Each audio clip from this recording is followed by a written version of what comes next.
Hello साथियों, स्वागत आपका है online YouTube channel Awadh coaching platform पर। तो आज हम लोग जो पढ़ने वाले हैं भूगोल विशेष के रूप में, वो आपका क्या होगा, फॉरेस्ट यानी वन का ये पार्ट 2 होगा, जो आपके यूपी पेट के एग्जाम के लिए बहुत ही ज़्यादा क्या है ये भाई इंपॉर्टेंट है।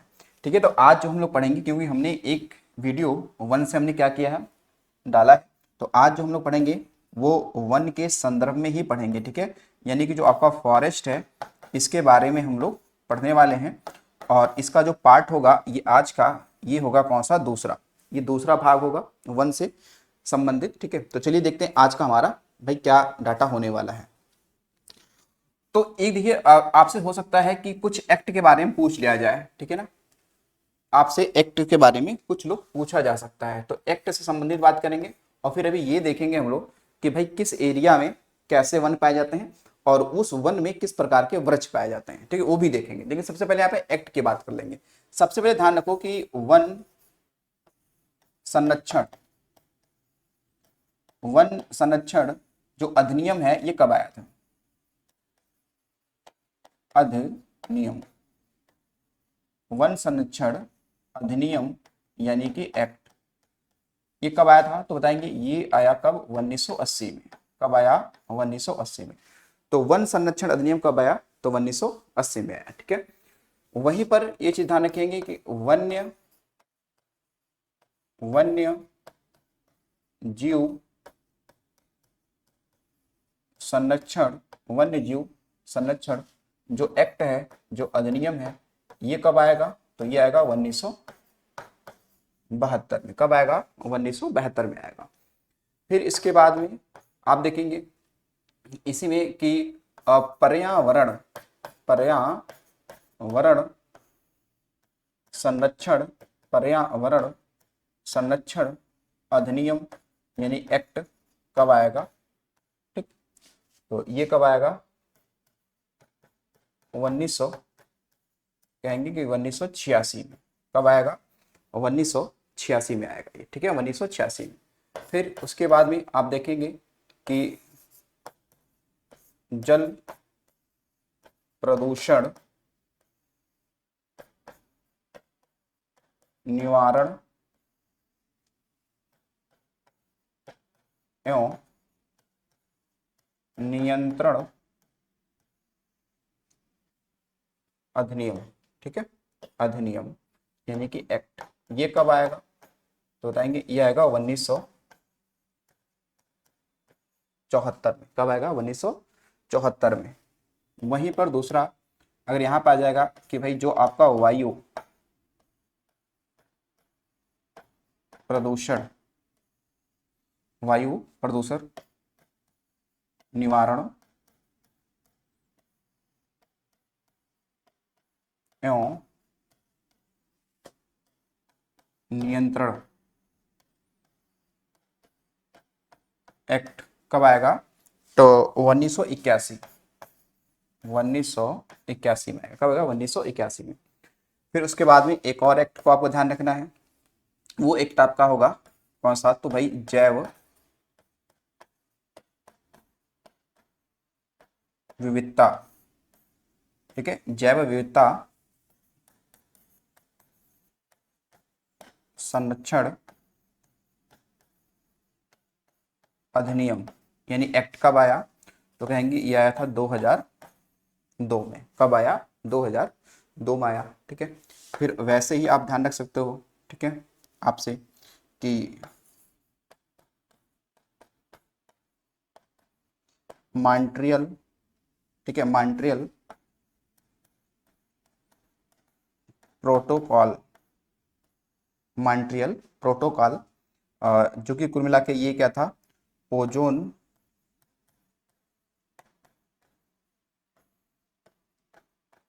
परत संरक्षण संबंधित था। ठीक है, तो ये कब आया था? 1987 में आया था। कब आया था? 1987 में। जैसे क्योटो प्रोटोकॉल था, खासकर वो CO2 यानी ग्लोबल वार्मिंग संबंधित था, वो 1997 में आया। तो ये आपके सामने मैंने कुछ क्या लिखे हैं, एक्ट लिखे हैं। इन एक्टों को आपको विशेष रूप से क्या रखना है, ध्यान रखना है। ठीक है, तो ये एक्ट को आप ध्यान रखिएगा। अब आते हैं चलो अगले स्लाइड पर, और यहाँ पे हम लोग देखते हैं अगले पेज पर आते हैं और यहाँ देखते हैं कि हमारे भारत में किस प्रकार के वन पाए जाते हैं। ठीक है, किस प्रकार के वन पाए जाते हैं और उस वन में किस प्रकार के वृक्ष पाए जाते हैं। क्योंकि देखिए जो वन होता है वो सबसे ज्यादा उसका जो कारक होता है वो वर्षा और तापमान होता है। अगर जिस एरिया में वर्षा और तापमान ठीक से हो रहा है तो वहां पे वनस्पतियों का विकास यानी वनों का विकास बहुत जल्द और बहुत अच्छे तरीके से होगा। लेकिन इसके अलावा भी और सारे कारक हैं, जैसे मिट्टी हो गई, उच्चावच हो गए, या सूर्य हो गया, ये कह सकते हैं, ये भी सब कारक होते हैं वहां पे। लेकिन दो मेनली है, वर्षा और तापमान। तो देखिए यहाँ पे हम लोग ये देखने वाले हैं कि भाई किस एरिया में कौन सा मिलेगा। यहाँ पे अगर हम बात करें कि वर्षा की मात्रा, ठीक है, वर्षा की मात्रा, और यहां पे लिखेंगे वन का प्रकार, कि वो वन का प्रकार कैसा होगा, और उदाहरण या एग्जाम्पल के तौर पे लिखेंगे कि वहां पे वो किस प्रकार के वृक्ष पाए जाएंगे, वृक्ष का मिलना, किस प्रकार का वृक्ष वहां पे मिलेगा आपका। ठीक है, तो एक ही स्लाइड में हम लोग यहाँ पे देख लेंगे। सबसे पहले यहाँ पर पॉइंट डालेंगे भाई क्या, वन। ठीक है, और यहाँ पे भी देखेंगे कि अगर जो जिस एरिया में कितना, अगर 250 सेंटीमीटर से, ठीक है, 250 सेंटीमीटर से ज्यादा वर्षा हो रही है, जिस एरिया में 250 सेंटीमीटर से आपकी ज्यादा वर्षा हो रही है, तो वहां पे किस प्रकार के आपके वन पाए जाएंगे, तो उष्णकटिबंधीय सदाबहार वन। कैसे मिलेंगे, यहाँ मिलेगा आपका कैसा, तो भाई उष्ण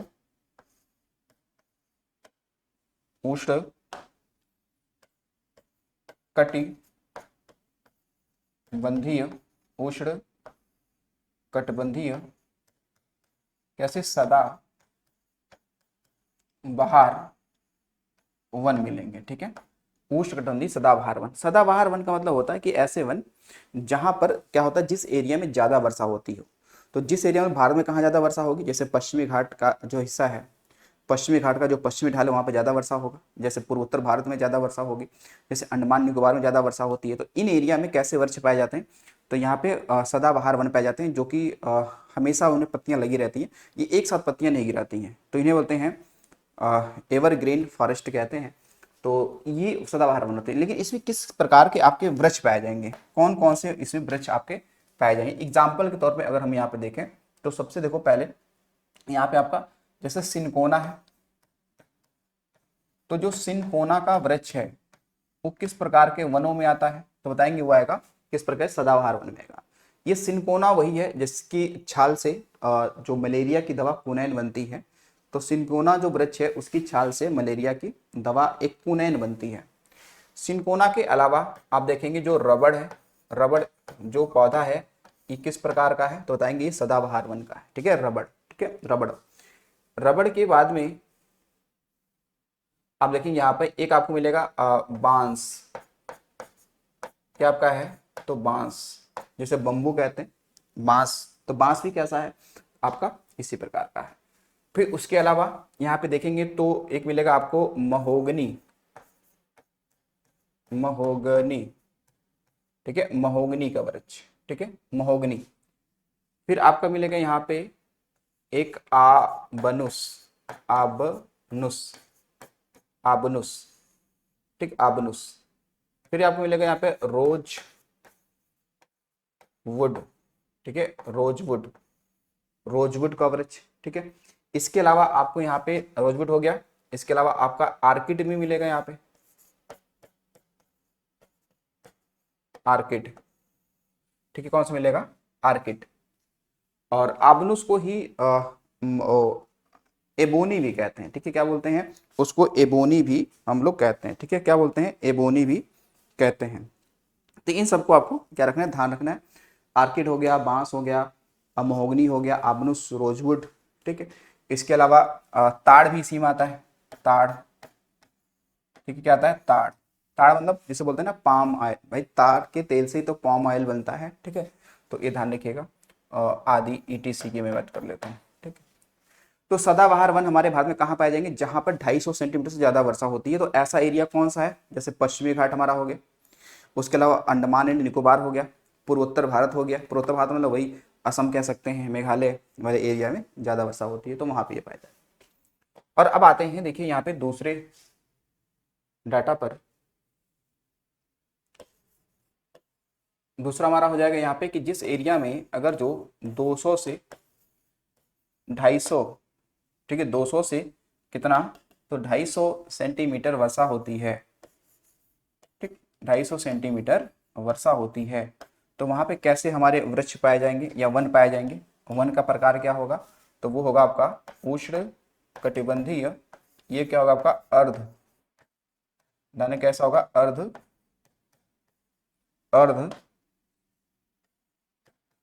सदाबहार, अर्ध सदाबहार, ठीक है। और यहाँ पे कैसे हमारे वृक्ष मिलेंगे, यहाँ पे हमारे कैसे वृक्ष मिलेंगे, तो वो वृक्षों का जो प्रकार होगा वो देखिए, ये मैं इसको यहाँ पे लिख रहा हूँ इस एरिया में, जैसे आपका साइडर होगा, साइडर, कोल होगा, ठीक है, और हेडर होगा, ठीक है, हेडर। तो ये आपका साइडर, कोल और हेडर, ये कैसे वृक्ष हैं, तो ये आपके हैं सदाबहार, लेकिन कैसा, अर्ध सदाबहार, ठीक है। चलिए अब आते हैं थर्ड नंबर पर, और थर्ड नंबर पे हमें यहाँ पे देखना होगा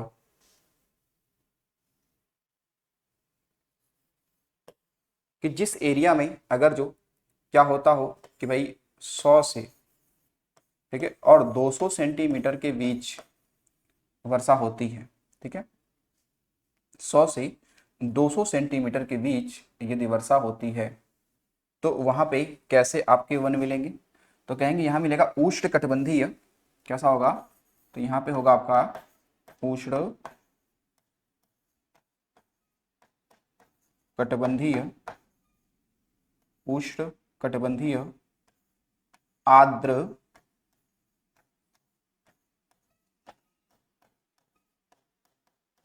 पर्णपाती वन, आर्द्र पर्णपाती वन, ठीक है।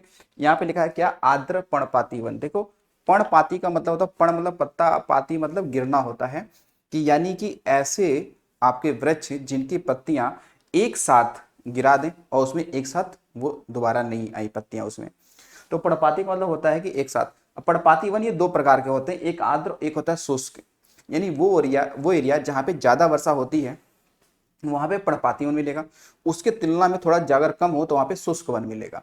जैसे अगर आप यूपी का ही ले लें, तो यूपी का पूर्वी हिस्सा, यानी जो पूर्वांचल हिस्सा है, और जो तराई बेल्ट है यूपी का, ठीक है, तो तराई बेल्ट मतलब वही लखीमपुर है, नहीं, बहराइच, श्रावस्ती, गोंडा और आपका महाराजगंज, ये तराई वाला बेल्ट है।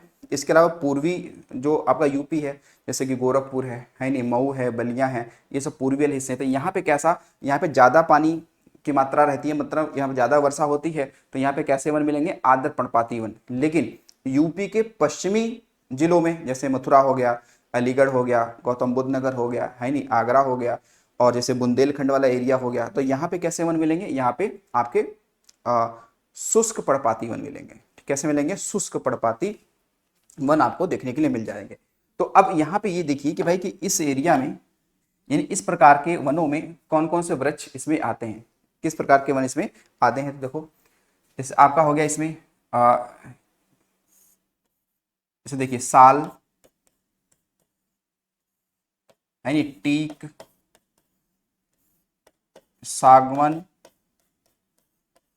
क्या आपका है, सागवन इसमें आ गया। फिर इसके बाद में आपका इसमें आता है शीशम, क्या आएगा, शीशम। फिर आपका आता है चंदन, क्या आएगा, चंदन। देखिए चंदन के सबसे ज्यादा जो वृक्ष पाए जाएंगे वो आपके कहाँ मिलेगा, वो मिलेगा कर्नाटक में। चंदन के सबसे ज्यादा वृक्ष कहाँ पाए जाते हैं, ये कर्नाटक में मिलते हैं, और हम कहते भी हैं कि चंदन के सबसे ज्यादा वृक्ष कहाँ पाए जाते हैं, कर्नाटक में। लेकिन अब चंदन को देखो, चंदन एक लाल चंदन भी होता है और एक सफेद होता है, तो जो कर्नाटक में मिलते हैं वो सफेद चंदन है। लेकिन जो लाल चंदन है उसके सबसे ज्यादा वृक्ष जो पाए जाते हैं वो आंध्र प्रदेश के कुछ ही जिलों में पाए जाते हैं, लगभग 4-5 जिलों में पाए जाते हैं। तो जो लाल चंदन है उसके लिए आंध्र प्रदेश फेमस है, जो सफेद चंदन है उसके लिए कर्नाटक फेमस है। लेकिन ऑल ओवर देखेंगे तो फिर आप कर्नाटक ही लगाएंगे चंदन के उत्पादन में, ठीक है, ये चीजें ध्यान रखेंगे। उसके अलावा देखिए चंदन हो गया, इसके अलावा इसमें और क्या आएगा, इसमें महुआ आ जाएगा, महुआ।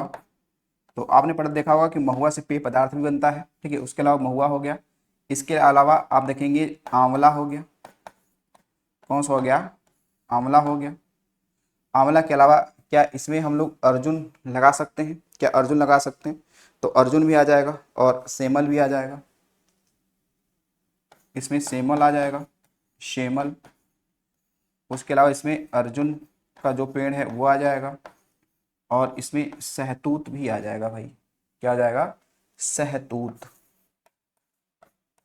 सहतूत आदि। तो ये सारे वृक्ष किस में आते हैं, तो ये आते हैं कैसे, आर्द्र पर्णपाती वन में आते हैं, ठीक है। किस में आएंगे, आर्द्र पर्णपाती वन में आते हैं।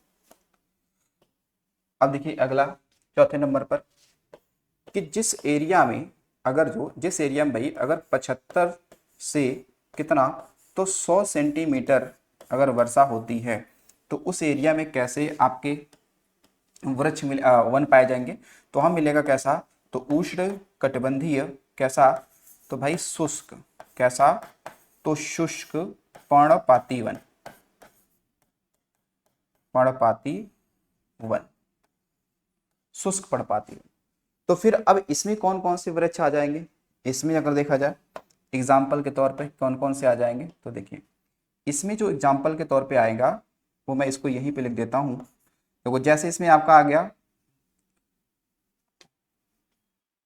इसमें देखो प्लास, कौन सा हो गया, प्लास, प्लास। आपने पढ़ा होगा जो प्लास है, प्लास का जो फूल है वो हमारा उत्तर प्रदेश का क्या है, राजकीय पुष्प है। जो प्लास है वो हमारा उत्तर प्रदेश का राजकीय क्या है, पुष्प है, जिसे ब्यूटिया मोनो स्पर्मा भी कहते हैं। क्या बोलते हैं, ब्यूटिया मोनोस्पर्मा भी इसको हम लोग कहते हैं। बाकी प्लास यूपी के अतिरिक्त ये झारखंड का भी क्या है, ये राजकीय वहाँ का पुष्प है, ठीक है। इसके देखिए, इसके अलावा क्या इसमें बेल आ जाएगा, हाँ तो बेल आता है इसमें। इसमें और क्या आएगा, खैर आ जाएगा। इसके अलावा में तेंदू आ जाएगा, तेंदू। आपने पढ़ा होगा जो तेंदू का पत्ता होता है, तेंदू का पत्ता, तो तेंदू के पत्ते से बेड़ियां बनती हैं, बेड़ी, ठीक है, क्या बनती है, बेड़ी बनती है। और हमारे यूपी में जो बीड़ी उद्योग जो सबसे बड़ा है वो मिर्जापुर में है। कहाँ है, मिर्जापुर में है सबसे बड़ा उद्योग। तो तेंदू, खैर, खैर से तो कत्था बनता है, ठीक है, खैर से क्या बनता है, कत्था बनता है। और खैर खासकर जो खरवार जनजाति सुना होगा, खरवार जनजाति, तो वो कत्था बनाती है, खरवार जनजाति। तेंदू हो गया। इसके अलावा अमलतास भी आ जाएगा इसमें, ठीक है, अमलतास, अमलतास, अमलतास, अच्छा ये तो उसे मिल जाएगा भाई, तो तेंदू हो गया, ठीक है। इसके अलावा और क्या आ जाएगा, अमलतास, अमलतास का पौधा, ठीक। तो ये सारे पौधे किस में आ जाएंगे, ये इसी में इंक्लूड हो जाएंगे, ठीक है। तो ये ध्यान रखिएगा अमलतास का, ठीक। तो अमलतास और अक्सल वुड भी आता है इसमें,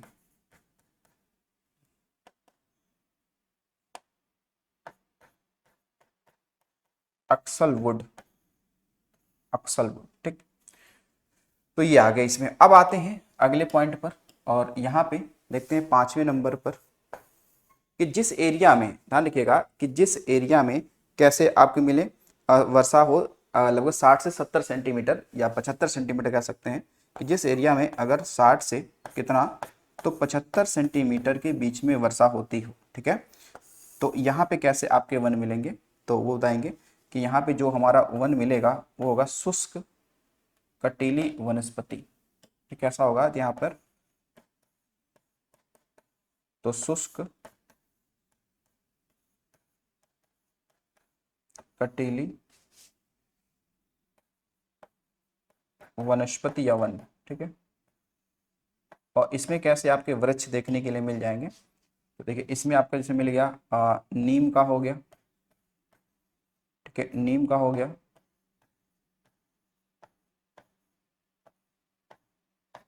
खजूर का हो गया, ठीक है, नीम का हो जाएगा, खजूर हो जाएगा, ठीक है। और इसमें आप देखेंगे तो और कैसे, बबूल का हो जाएगा इसमें, बबूल का, बबूल, ठीक, एक हो जाएगा, ठीक है, बबूल। और इसके अलावा देखिए, अगर जो अगली साइड पे आते हैं। अगर आपको 50 सेंटीमीटर से अगर कम वर्षा वाला क्षेत्र मिले तो वहां पे कैसा होगा, तो आपको मिलेगा मरुस्थलीय वन मिलेंगे। कैसे मिलेंगे भाई, मरुस्थलीय वन। कैसा मिलेगा यहाँ पे, तो देखो मरुस्थलीय, मरुस्थलीय या फिर रेगिस्तानी,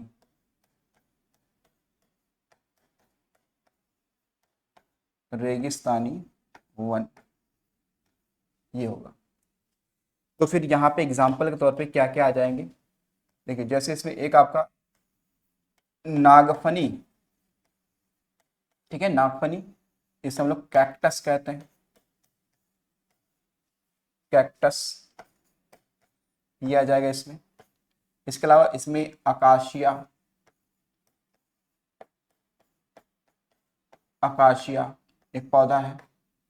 इसके अलावा इसमें मेहंदी, क्या हो जाएगा, मेहंदी। इसके अलावा इसमें आ जाएगा आपका खेजड़ी, खेजड़ी। अब जो ये खेजड़ी का वृक्ष है, ये ध्यान रखेंगे कि जो ये खेजड़ी का वृक्ष है, खेजड़ी, ये राजस्थान का राजकीय वृक्ष है। ये कहाँ का, तो राजस्थान का ये क्या, राजकीय वृक्ष है, राजकीय ये वृक्ष है नहीं। जैसे यूपी का क्या है, अशोक, ठीक है, यूपी का क्या है, यूपी का अशोक, ठीक है। तो यहीं पे पॉइंट लिखेंगे कि उत्तर प्रदेश, प्रदेश का जो राजकीय वृक्ष है, राजकीय वृक्ष, वो क्या है, अशोक,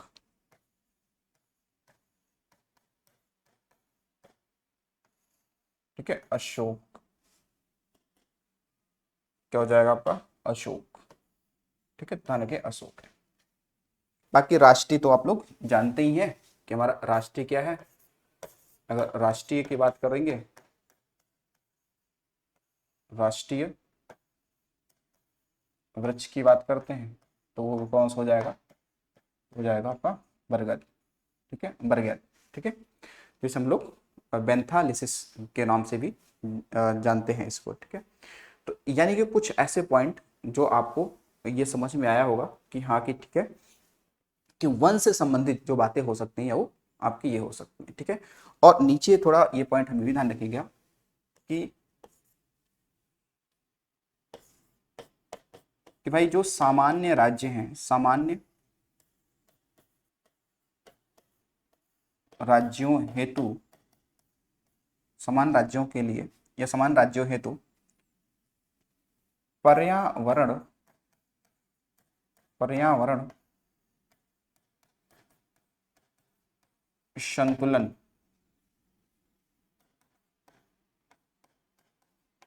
के लिए उसके कुल, उसके कुल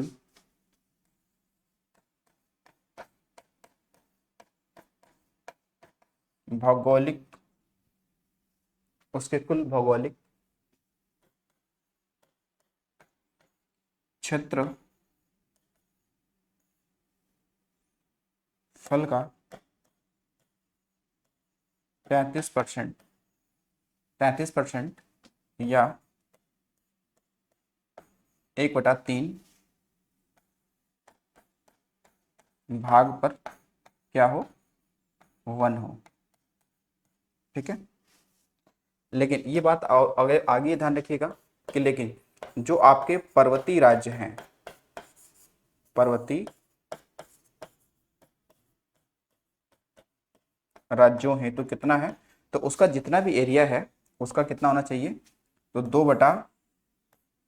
2/3 या फिर लगभग कह सकते हैं 66.66 या फिर लगभग 67% मान सकते हैं, ठीक है। कितना, 67%, ठीक है ना, 67% या फिर 66.66%, इतने परसेंट एरिया पे वन होने चाहिए।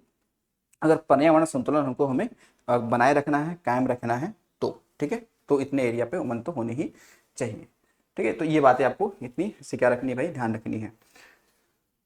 तो आज का हमारा वीडियो यहीं तक होगा। ठीक है, यानी कि जो आपके पेट के लिए जो भूगोल में आपका वन चैप्टर है नहीं, उसके मैंने सारा डाटा यहाँ पे आपको बता दिया है। ठीक है, भारत के संदर्भ में और यूपी के भी संदर्भ में। तो आई होप कि आपको यहाँ से क्वेश्चन आपको मिलने की संभावना रहेगी। ठीक है, तो आज की वीडियो हम लोग इतना ही पढ़ेंगे, मिलते हैं अगली वीडियो में। तो आज के लिए इतना ही, थैंक्स फॉर वॉचिंग।